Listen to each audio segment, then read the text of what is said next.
ꯈꯪꯗ꯭ꯔꯤ ꯁ꯭ꯋꯥꯏꯗꯒ ꯆꯦꯟꯖꯜꯂꯒꯀꯣ ꯍꯥ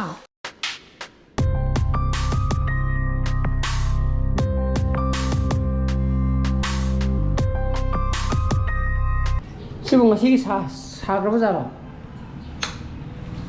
ha good morning guys welcome back to my channel nam ngai be na kan ai pu apan asala ka tore dan chan pa iru janaba rang to ke ma han be ayuki revision to godi lore ba ai ga nang ngamani na hojiki to estimate habaga round up ate find the value habaga mana de do estimate haraga na ko round up toraga hokka da ko find the value haraga ngasagi closer property me amdo odu palaga hokka da ba modu ko thokona ba ko adana si na pung apan me tasla me na si break lore ko ai de si makha da hena ko thaduru ka da ai tension kara ne adune TV silawo tamo saksa kare nang ju chak thok skun chan na tawra je bujia pije gi lawne bachau laine bujia laine lawo ha bujia le bujia pije gi lawo kana bujia chakha mi da ha me angai khawdo puto piro se sin pi masa gi khawdo puro je thilamadu ne ये बुझे ले हमसे बहुत है यार जैसे बुझे ले हमसे बुझे कितना हैप्पी को से याद है TV जी मैं मुँह तो उन्हें बोलो तो रंगने में कना ना तमोना क्या तो इनो good अब वो good पूरोय नंग मुझे छाना करो नंग 용네 어찌 셀레가 혼지 힘드네 뭐지 인가 때 세시 마초비 뚱디김들 마이 루카면 다로 이제 먹고 지다 ano kay ikaw ganang paida kay ikaw ge pepa kay ba ro pepa 티슈 페퍼네 ro pepa toilet paper sar bon sar ngan midi ngal leda buja khapi go je pung ke waji thok si ga bon ngawa kari yaje pare se mai la khau to tham to je nam nam pura sa ge na ha nang ne ton hoy dai sana ko pang tha ri ra ba ha koy ya ji de wa ji na yam ji pray 아마 좀 프리로 bon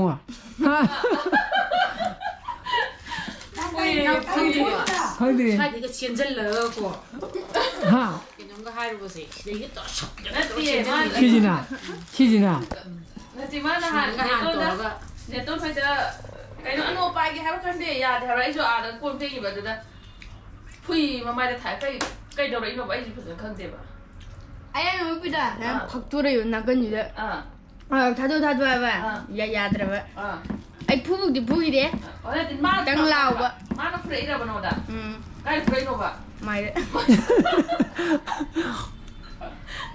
소리 해줘 하이 부자도 보러 주지 부자도 보러 부자 보러 무지야 거를 야래 마이 카우도 레디 또로 거이 마 다들 아무도 없는 스군다 아직 가 이제 세셀로 시강은이가 야자 땀자 거기 짝고나 땀자 나가 쓰라가 이 할라가나 자지냐 나 또 mana nama lego bye kore ko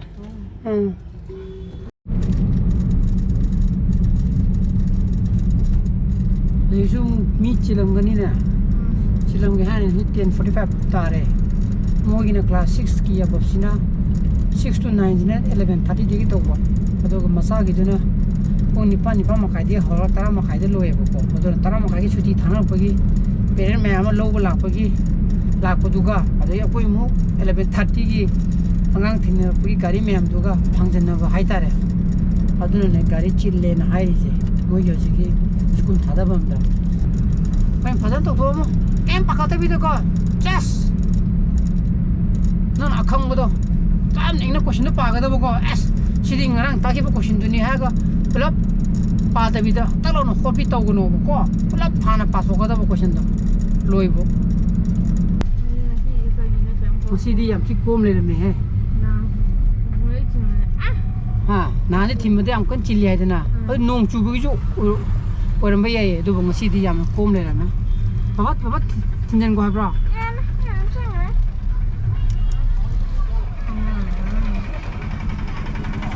ꯇꯞꯅ ꯂꯥꯟꯊꯣꯛꯀꯣ all the ꯕꯦꯁ ꯑꯩꯒ ꯂꯥꯟꯊꯣꯛꯁꯤꯔꯥ ꯃꯥꯡꯗꯤ ꯆꯠꯂꯣ ꯃꯥꯡꯗꯒꯤ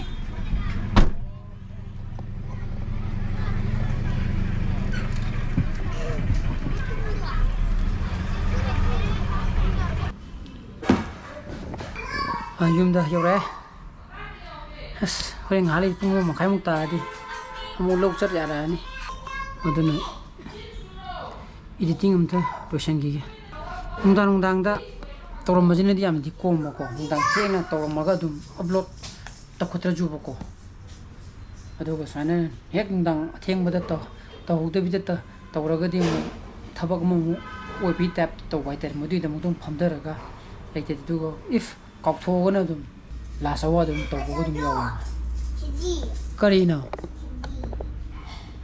ꯃꯥꯏꯗꯣ ꯐꯖꯩꯌꯦ ꯋꯥꯎ ꯄꯥꯆꯧ ꯂꯧꯖꯔꯒꯦ ꯄꯥꯆꯧ ꯆꯥꯅꯤꯌꯦ ꯅꯪ ꯁꯦꯠꯀꯦ ꯍꯥꯏꯔꯣ ꯀꯩꯗꯧꯕꯩ ꯁꯦꯠꯇꯣꯏꯕ ꯅꯪꯗꯤ ꯅꯪ ꯀꯥꯏ ꯆꯠꯇꯣꯏꯅꯣꯕ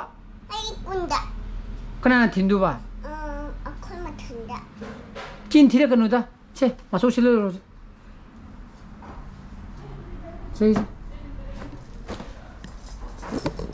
ꯑꯗꯨꯅꯤꯗ ꯑꯗꯨꯅ ꯅꯨꯡꯗꯥꯡ ꯊꯦꯡꯅ ꯄꯨꯡ 11:30 11:30 ꯇꯨꯝꯃꯝꯗꯥꯏꯗ ꯍꯤꯞꯄꯅꯀꯣ ꯏꯗꯤꯇꯤꯡ ꯂꯣꯏꯊꯣꯛꯈꯤꯕꯅ ꯐꯩꯌꯦꯕ ꯑꯗꯨꯅ ꯍꯌꯦꯡꯗꯤ ꯑꯃꯨꯛ ꯃꯅꯤꯄꯨꯔꯤ ꯊꯣꯛꯑꯦ ꯑꯩꯒꯤ ꯗꯤꯄꯥꯔꯠꯃꯦꯟ ꯑꯣꯏꯗ꯭ꯔꯦ ꯑꯗꯨꯅ ꯁꯤ ꯑꯝꯇ ꯂꯣꯏꯁꯟꯈꯤꯒꯦ ꯉꯥꯏꯍꯥꯛ ꯂꯩꯗꯤ ꯃꯆꯥꯅꯨꯄꯥ ꯑꯃꯨꯛ ꯂꯧꯕ ꯑꯃꯨꯛ ꯌꯥꯔꯛꯑꯅꯤ ꯊꯧꯔꯛꯑꯣꯅꯦꯍꯦ ꯑꯩꯁꯦ ꯑꯁꯣꯝ ꯔꯤꯒꯨꯂꯔ ꯔꯣꯝꯗ ꯊꯧꯖꯤꯜꯂꯨꯔꯕꯅꯦ ꯍꯦꯛꯇ ꯇ꯭ꯔꯥꯐꯤꯛ ꯖꯥꯝ ꯑꯣꯏ ꯂꯩꯍꯧꯔꯦ ꯊꯧꯕ ꯌꯥꯗꯒꯤꯕꯀꯣ ꯁꯣꯝꯗ ꯑꯃꯨꯛ ꯍꯜꯂꯛꯑꯒ ꯁꯤꯒꯤ ꯁ꯭ꯀꯣꯜ ꯃꯅꯥꯛꯀꯤꯗ ꯊꯧꯖꯤꯜꯂꯒꯦꯅ ꯑꯃꯨꯛ ꯊꯧꯔꯛꯏꯕꯀꯣ ꯑꯗꯣ ꯁꯤꯗꯁꯨ ꯑꯃꯨꯛ ꯖꯥꯝ ꯑꯣꯏ ꯂꯩꯔꯝꯃꯦ ꯇꯧꯔꯤꯁꯦ ꯃꯤ ꯃꯌꯥꯝꯗꯨꯁꯨ ꯁꯣꯝꯗ ꯂꯣꯏꯅ ꯑꯃꯨꯛ ꯀꯣꯝꯃꯦꯅ ꯊꯣꯛꯂꯛꯄꯖꯥꯠꯅꯤ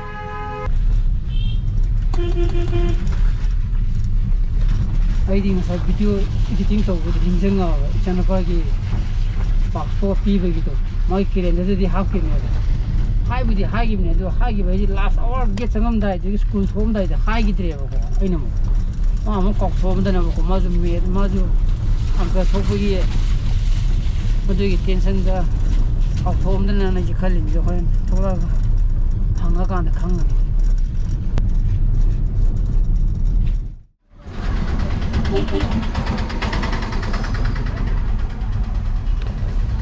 ꯑꯦꯛꯖꯥꯝ ꯀꯃꯥꯏꯅ ꯇꯧꯕ ꯅꯨꯡꯉꯥꯏꯌꯦ ꯉꯁꯥꯏ ꯑꯦꯁꯇꯤꯃꯦꯠ ꯅꯨꯡ ꯇꯧꯕꯗꯣ ꯍꯪꯉꯛꯄ꯭ꯔꯥ ꯑꯗꯒꯤ ꯐꯤꯜ ꯏꯟ ꯗ ꯕ꯭ꯂꯦꯡꯁꯀꯤ ꯇꯥꯏꯞꯇ ꯔꯥꯏꯠ ꯗ ꯄ꯭ꯔꯣꯄꯔꯇꯤ ꯀꯥꯔꯒ ꯍꯪꯉꯛꯄ꯭ꯔꯥ ꯍꯪꯉꯦ ꯑꯗꯨꯅꯤ ꯇꯧꯔꯕ ꯑꯩꯅ ꯇꯥꯍꯧꯕꯒꯤ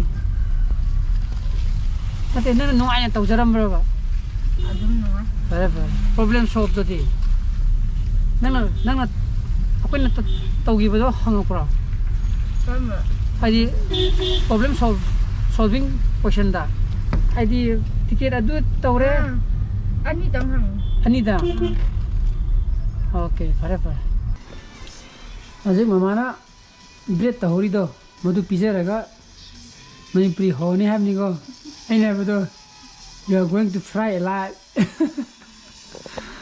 ꯑꯩꯅ ꯆꯥꯎꯄꯥꯗ ꯂꯥꯛꯅꯕꯤꯗꯣ ꯍꯌꯦꯡꯗꯤ ꯃꯥꯏ ꯃꯅꯤꯄꯨꯔꯤ ꯊꯣꯛꯑꯦꯕꯀꯣ ꯃꯅꯤꯄꯨꯔꯤꯗꯤ ꯑꯩꯅꯁꯨ ꯍꯥꯟꯅ ꯍꯥꯏꯕꯗꯣ ꯑꯩꯗꯤ ꯑꯃꯠꯇ ꯈꯪꯗꯦꯕ ꯃꯩꯇꯩ ꯃꯌꯦꯛꯇꯤ ꯍꯩꯁꯨ ꯍꯩꯇꯦꯕꯀꯣ ꯈꯪꯗꯦꯕꯅ ꯀꯥꯏ ꯍꯩꯅꯤꯒꯤ ꯅꯠꯇ꯭ꯔꯥ ꯑꯗꯨꯅ ꯃꯃꯥꯅ ꯇꯥꯛꯊꯒꯗꯕ ꯑꯗꯨꯅꯤ ꯍꯧꯖꯤꯛ ꯃꯥ ꯀꯩꯅꯣ ꯈꯔ ꯆꯥꯅꯕ ꯁꯦꯝꯍꯧꯔꯤ ꯕ꯭ꯔꯦꯗꯅꯣ ꯑꯣꯇꯣ ꯐꯝꯊꯈ꯭ꯔꯅꯤ ꯑꯗꯨ ꯏꯆꯥꯅꯨꯄꯥ ꯃꯥꯅ ꯒꯦꯁ ꯇꯧꯕ ꯈꯔ ꯆꯨꯝꯃꯝꯃꯤ खर लान खर चुम केम कायदे अब पिज्जा नहीं फागी नते ने अब सी कई पिज्जा कोई खाऊंगा bread pizza with cheese and 2 onion toppings. Onion ini kayak gini with cheese and onion 2 onion topping 2 piece of onion topping. How ni bu crunchy oiraga ba. Sa. Nanti pizza je ini apa tu? Kawa. Mày pizza je ni này được nên po cái này bo phiền thao đó.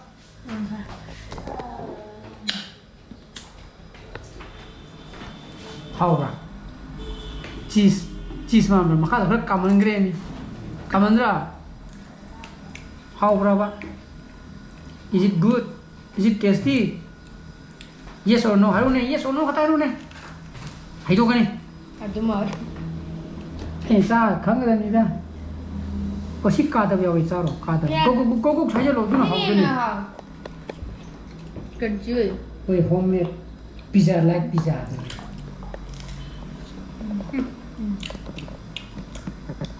Cái này mình làm. Thon. Tayo. How much kita? Pizza ka mandra. Ha. Rate charging dia jo. Ha. Macam berarti how charging? Ada yang saya betul tu. Semba di ko. Mahal ni. Amun dia pergi. Ciao. Ini saya kau nak kiti nama. Không thế. Ada mau tanya ni sanggup macam apa tapi ni Ciao. Kayang tak solo. Nai dulu macam mana je. Manipur ida. Bani proses bani. Sepi je mai je. Si miat pakan tak ko. Manung di mahi thorok tu ni. Thau mata tu. Ini caring tak ko tu. Sini ai. Ya ni ai je. Kau kalah ki. Si. Thau mata ni je. Chơi hao à? Hao. Cùi đi năng xí số một cái sao cái gì à? Thả mới nói thôi. February thả đấy nè ha. January cái mẹ club na gì thế nào? January last week ta. Mà tu đi cái sum hiện giờ kim nè. February, March, स्थानी nè. Tu mandi syarat tu. Tu mandi ju syarat apa? Cùi nè January na apa tu? Mà tu mandi cái gì? Aja pun nang cakra sahab nè. Namai betul kerana kau pakar paraman, kau su pakale.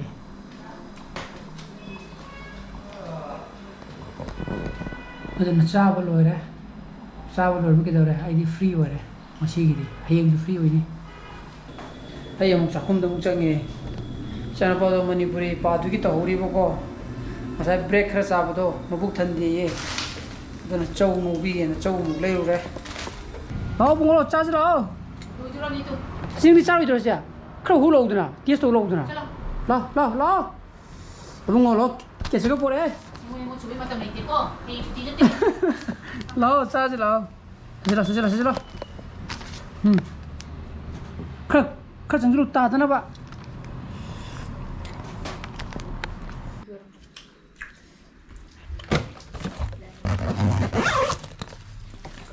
Apa cipta kau boleh ni? Ani, apa? Question yang mana? Question kun mutung orang ni. Tentang bayi di ibadi dia. Dah pun sebenarnya wo kata tahu na. Itu ekor saja. Terus pakai tadur, ada ni ngatang apa sana ke? Patca lagi ke? Ini game yang sana bayar deh.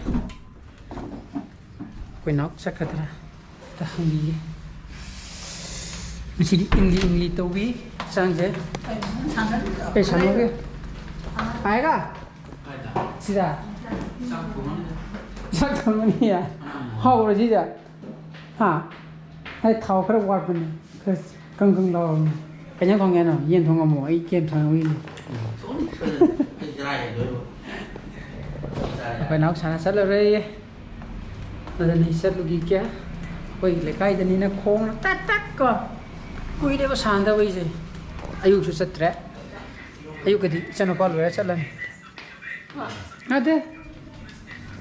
Ada ni channel call wei kau ina. Nanti channel call exam wei kau ina. Selai. लोरे को इन चलने बको चल पता रहा कजो अदुदी जू नतिये Kareena dinosaurs ले उबुद्रो अदुदी जू नति थुबी साइंस म्यूजियम नते मणिपुर साइंस सेंटर हागे दबा को असाब Nakai. अमदुने मोंकी ले उबुदो अदुने जू न मोंकी उरा प्रो Urae. उरा ओके मा जे नान कोई बच्चा चलो बुदो मजिन मम्मी उरा प्रो उरा Tamona hai. तमोना कई है ना नंग गुम मान मम ले हो है ना ले हो बुनी याम ले हो द्रो yung चनपागा एनी पेगा मबानी हान चकचा गरे कोई चकचा जे तो पकान दा साक कोना द्राबा अदा ए कोना सारा के न साक से मुका काम खलिए अदो ngatam पे बिना सानो बो याम नुआरे हुमां खरा तान बजे अदो ने चनपा मणिपुरी जू क्या वाली बा tangkai wale तब कैसे नमक की तंका ma wale ओके तखाय फादना सिबु तखाय के दिले माय मणिपुरी के हिंदी के लोय के दी चनपा वाई संग दने ठीक चला गया रा jadi काय से कहना स्कुंदा स्कुन थिमिरे लो बसो लो हाउ बन जांग दा हां yang how bro how is it how is it हिंचांग संथोंग तो कमाई तो के हाउ मुद्रा हां lek lah हाउ मुद्रा बा Baby, bye-bye. Bye-bye. dang da school cha Aduna mayam. Ay ngasi bro matay ro senjaraga. Saw se kijeng. Aduna mayam ay ngasi bro matay ro senjaraga. Ay pagsu par mo thogadi like to biro mo share to bio anu views o bio subscribe to biro mo ko. Nungi sana fazele bio. So please be safe and be healthy. Bye-bye. Good night. Choo. baba gina Choo.